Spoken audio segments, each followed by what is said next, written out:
Ya, kembali lagi konten Mikey Ball dan selamat sore menjelang malam. Kali ini ya kita balik lagi dengan review Liga Champions yang udah kelar tadi malam. Ya, banyak banget lah kejutan yang terjadi dan cukup banyak juga yang seru untuk pertandingan kemarin. Sorry. Jadi langsung aja. Yang pertama itu ada Besiktas versus Dortmund. Nah, gue nonton sepanjang pertandingan ini. Nih dua tim tuh nggak banget buat gue. Bener deh, mainnya tuh, aduh, apalagi Dortmund ya, itu nggak mencerminkan tim besar sama sekali. Bener deh.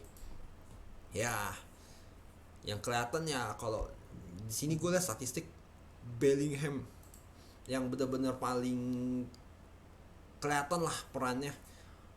Haaland pun juga di pertandingan ini juga kadang kelihatan kadang enggak gitu loh, kayak Julian Brand gitu, aduh, please deh. Sama Akanji itu juga mainnya tuh enggak banget buat gua. Brand itu cuman ini doang, cuman keliling-keliling aja. Kalau dari kacamata gua cuman keliling-keliling. Dan di pertandingan itu banyak banget yang apa ya, yang passingnya suka salah lah. Terus ya cuman ya main-main dengan bola aja gitu loh, dan kebanyakan long ball, yaitu bikin gue merasa ini pertandingan membosankan banget sih. Cuman yang apa ya, kelihatan banget sih Besiktas ini, maksudnya bukan Besiktas doang ya, mungkin semua tim dari Turki ini kan mainnya counter doang, dan ya kontrol bola aja nggak, kadang nggak becus gitu. Jadi ya you expect apa lagi gitu dari Besiktas, dan mainnya ya udah gitu aja gitu loh, ngandelin counter sampai selesai gitu. Dan di pertahanannya juga gue bilang nggak banget loh, bener Besiktas tuh nggak deh, big no no buat gue. Dan ya apa ya, bisa gue bilang ini salah satu match yang cukup membosankan sih, karena praktis, yang apa ya, bermainnya ya bener-bener kaku banget. Mau itu Dortmund mau Besiktas ini kaku banget deh. Walau ya, walaupun Besiktas kalau gue lihat di statistik ya, kalau secara statistik data ya, 58% buat Besiktas banding 42, tapi ya mereka juga gak bisa apa-apa gitu loh. Passing suka salah, crossing gak sampai, jadi ya emang jelek gitu loh Besiktas ini. Dan Dortmund juga kemarin tuh nggak banget, bener deh. Apalagi pas Brand diganti Witsel pun juga nggak berdampak banyak, juga nggak berubah apa-apa juga. Makanya di babak kedua tuh nge-stuck banget dua tim ini. Jadi ya gitulah gitu loh yang kelihatan. Tapi ya baik lagi, Dortmund lebih bisa manfaatin peluang, mereka lebih layak menang. But then ya ini pertandingan untuk gua tidak bagus sama sekali. Terus kita yang kedua, City versus Leipzig.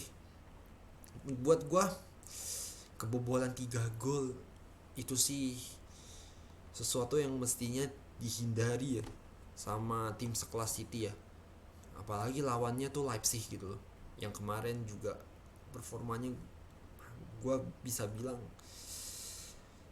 ya udah tidak selevel dulu lah, seperti kayak 2-3 musim sebelumnya gitu loh. Udah bukan si Leipzig yang bener-bener bisa bersaing gitu. Dan gue mau bilang juga nih, Leipzig ini juga mainnya enggak banget, bener-bener deh. Apalagi back lini belakangnya sama sekali nggak ada koordinasi. Terus si siapa ya, si Mukiele kalau nggak salah juga cetak gol bunuh diri kayak gitu. Aduh, I mean come on man gitu loh, maksudnya gue itu sama sekali gak perlu gitu loh. ya gue tahu intensi lu buang bola, tapi nggak sefatal itulah blundernya. Terus kalau dilihat dari statistik,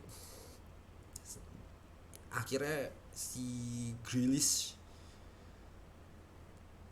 cetak berapa gol tuh?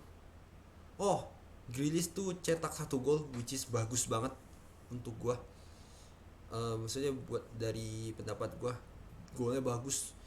Dan ya kalau dilihat dari permainan mah City jelas unggul ya, karena ya murni kualitas pemain yang mereka miliki, juga ya secara permainan mereka dominan banget. Tapi ya ini jadi apa ya, PR besar buat City, karena ya 3 gol kebobolan gitu dengan tim sekelas Leipzig itu kan ya menunjukkan bahwa ya tetap ada PR yang mesti diselesaikan dari Pep gitu. Lebih-lebih si Zinchenko ini rawan banget dan mainnya kurang banget buat gua, bener, bisa ditusuk sama Nkunku itu mestinya ya nggak boleh terjadi gitu. Tapi udahlah, itu 6-3 cukup bagus buat City ya. Walaupun sebenarnya juga 3 golnya Leipzig itu sebenarnya juga murni counter attack kalau dari gua. Cuman ya udahlah, mereka dapat 3 gol juga kan. Dan praktis ya emang mainnya udah segitu doang, jelek banget, cenderung jelek kalau dari gua. Ya, itu sih mungkin review singkat dari gua belum bisa mungkin bicara lebih dalam. Hanya itu yang bisa gua bicarakan lah buat pertandingan ini. Terus ada Liverpool sama Milan ya. Ini gue bilang sebenarnya ya pertandingan ini cukup seru, cuman pas di akhir babak pertama itu Liverpool nggak tahu, jiwa sama raganya kayak di lain tempat, bener-bener bisa kebobolan 2 gol dalam 2 menit. Itu sesuatu yang salah sih maksudnya gue. Dan koordinasinya pas di counter juga di fase itu juga ya mereka kewalahan banget, karena ya Milan ini kan sebenarnya praktis mainnya ya, kalau nggak counter ya hard work aja gitu loh andalannya. Dan kayak kalau dilihat starting line up itu, si Van Dijk itu kan diganti Joe Gomez sama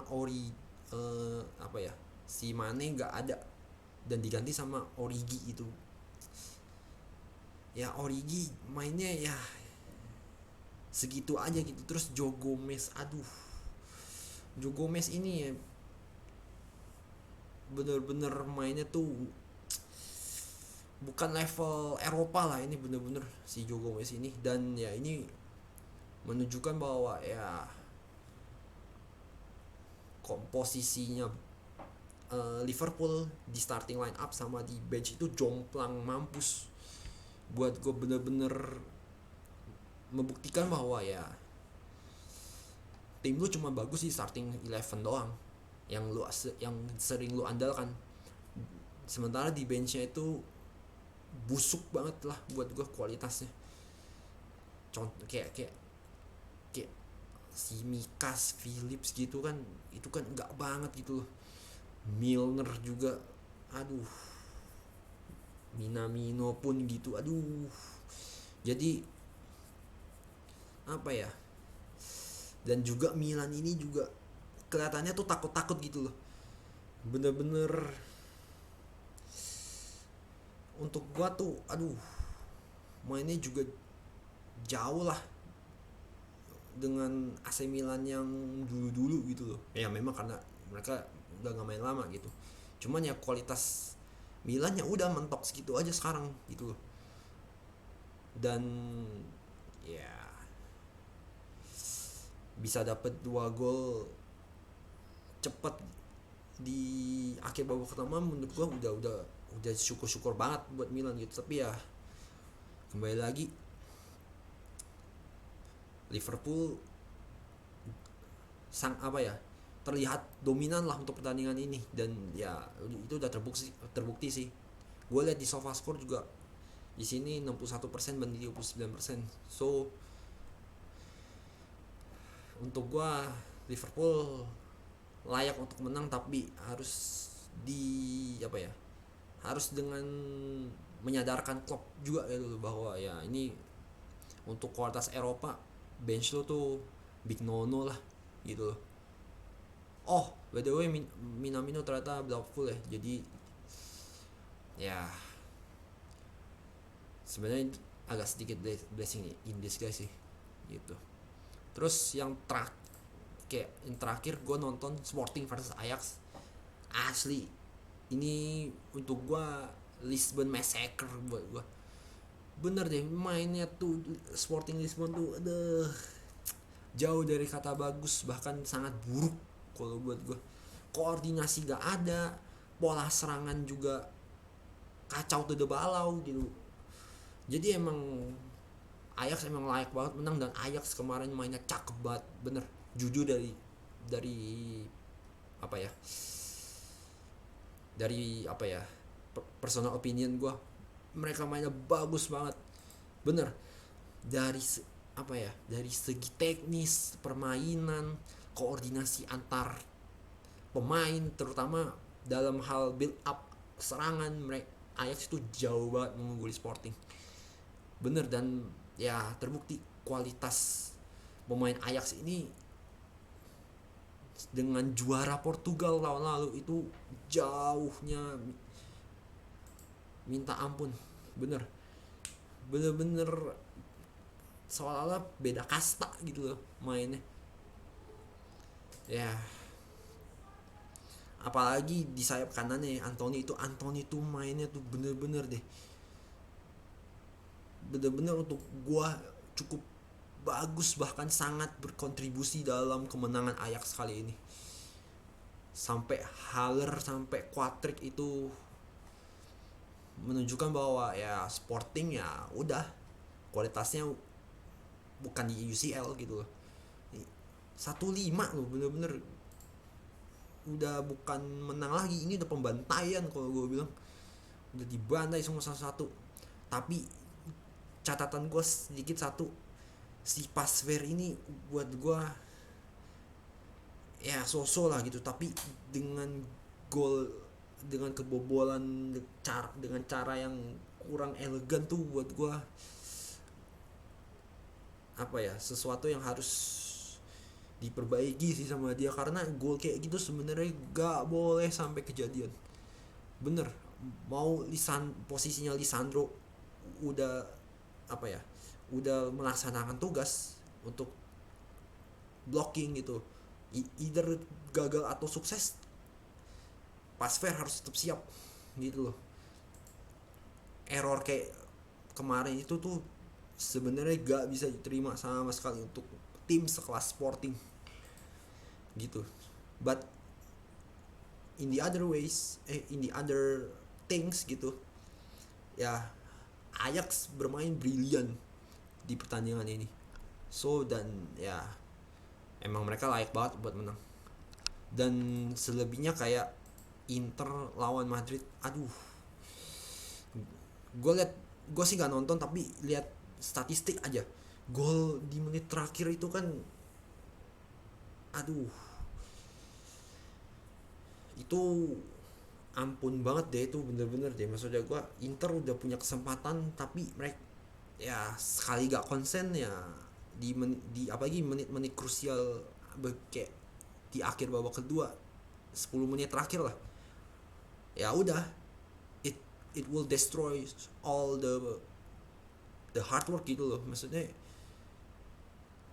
udah berjuang buat dapat at least 1 poin, ya gak konsen, hilang kesempatan lu gitu.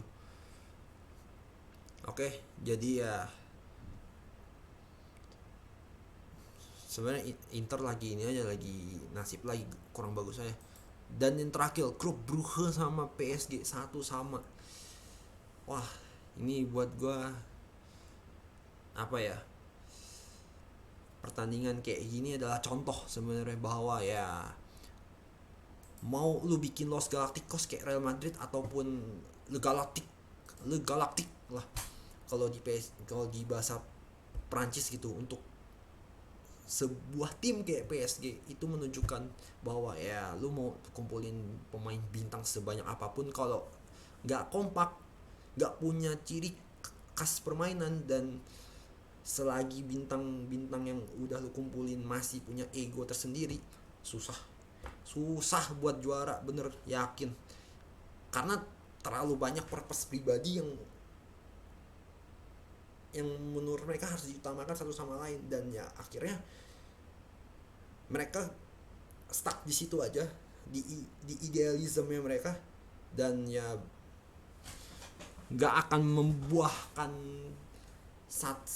satu tujuan pasti gitu loh dari pemain PSG. Jadi ya PSG siap-siap aja sih buat kembali tidak bisa jadi juara, karena ya mau kumpulin bintang sebanyak apapun ketika gak bisa disatuin, gak bisa menyatukan pikiran mereka semua, goodbye buat UCL. Udah sampaikan salam gua buat PSG, udah mending angkat koper aja, karena ya lama-lama cepat atau lambat pemain-pemain bintang itu cuman bisa jadi beban aja buat PSG. Karena ya itu, egonya tuh gak bisa, ego pemainnya, pemain bintang ya terutama, dan ya mereka nggak punya idealisme dalam permainan, akhirnya nggak kompak gitu. Jadi ya gue harap siapapun yang juara UCL, aduh jangan PSG deh. PSG itu ya biarin aja, biar duitnya habis sekalian, kumpulin tuh bintang semuanya, biarin, tinggal tunggu bangkrut aja udah. Oke, terima kasih yang udah nonton, dan sampai ketemu di konten Mikey Ball berikutnya. 17 menit cuk, ya bagus lah, PSG seri, bila perlu kalah sekalian, biarin.